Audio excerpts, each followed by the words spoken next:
Hi friends, welcome to our channel. நான் வந்து இந்த வீடியோவில் என்ன ஸ்டார்ட் பண்ண போகிறேன்னா என்னோட ஸ்டைலில் கொண்டக்கடலை கிரேவி எப்படி பண்ணேன்னு பார்க்கலாம் ஃப்ரெண்ட்ஸ். நான் நார்மலாக உருளைக்கிழங்கு போடாமல் பண்ணுவேன். இன்னும் உருளைக்கிழங்கு போட்டு பண்ணியிருக்கேன் ஃப்ரெண்ட்ஸ். அதுக்கு நேற்றே கொண்டக்கடலையை ஊற வச்சுருக்கேன். அது கூட நான் இப்போ ஒரு பெரிய உருளைக்கிழங்கை நான் கொஞ்சம் பெரிய துண்டாக கட் பண்ணி போட்டு அதை குக்கரில் வேக வச்சுருக்கேன் ஃப்ரெண்ட்ஸ். வேக வச்சு நான் அந்த கொண்டக்கடலை கூடையே அந்த உருளைக்கிழங்கை மசிச்சு எடுத்துட்டேன் ஃப்ரெண்ட்ஸ். இப்போ ஒரு ஃபேனில் எண்ணெய் விட்டு கொஞ்சம் ஜீரகம் கொஞ்சம் கடுகு போட்டு அதை நான் என்ன பண்ணிடுவேன், நான் பொடி பொடியாக நறுக்கி வச்ச பெரிய வெங்காயத்தை நான் அதில் போட்டு நல்லா வதக்கியும் ஃப்ரெண்ட்ஸ். அது கூட கொஞ்சம் கறிவேப்பிலை ஆட் பண்ணியே இப்போ அந்த பெரிய வெங்காயம் வதங்கிறதுக்கு தேவையான அளவு உப்பு ஆட் பண்ணியும் ஃப்ரெண்ட்ஸ். இந்த நேரம் வதக்கிட்டு இருக்கும்போது எங்கள் ஏரியாவில் பவர் கட் ஆகிடுச்சு, அதனால கொஞ்சம் இருட்டாக தெரியுது ஃப்ரெண்ட்ஸ்.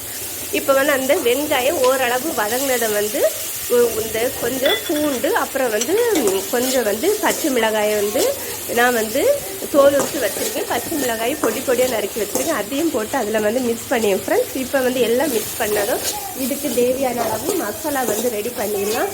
கொஞ்சம் மிளகாய்த்தூள், கொஞ்சம் மஞ்சள்தூள், கொஞ்சம் தனியாத்தூள், அப்புறம் கொஞ்சம் கரம் மசாலா போட்டு பச்சை வாசனை போகிற தக்க நான் அதை மிக்ஸ் பண்ணியேன் ஃப்ரெண்ட்ஸ். அது பச்சை வாசனை போனது நான் நறுக்கி வச்சு தக்காளி அதில் ஆட் பண்ணி அதையும் வதக்கிட்டு அது கூட நான் தேவையான அளவு வாட்டர் விட்டு தக்காளி நல்லா வெந்து மசிய தட்டின நான் வதக்கியேன் ஃப்ரெண்ட்ஸ். நல்லா வதக்கிட்டு இப்போ நான் இது கூட என்ன ஆட் பண்ணிடணும், நம்ம இப்போ கொண்டக்கடலையும் உருளைக்கிழங்கையும் மசிச்சு வச்சு அந்த பேஸ்ட்டு நம்ம அதில் ஆட் பண்ணியோம் ஃப்ரெண்ட்ஸ். அது கூட இருந்து வாட்டர் கூட ஆட் பண்ணி அது கொஞ்சம் கொதிச்சு வந்ததை கொஞ்சம் தேங்காய் துருவல் ஃபைன் பேஸ்ட்டு அரைச்சி எடுத்துருக்கேன். அதையும் அதில் மிக்ஸ் பண்ணேன் ஃப்ரெண்ட்ஸ். மிக்ஸ் பண்ணி அது ஓரளவு கொதிச்சதை நான் மல்லி இலை போட்டு இறக்குறேன். சூப்பரான என்னுடைய ஸ்டைலில் கொண்டக்கடலை கிரேவி ரெடியாகிடுச்சு ஃப்ரெண்ட்ஸ்.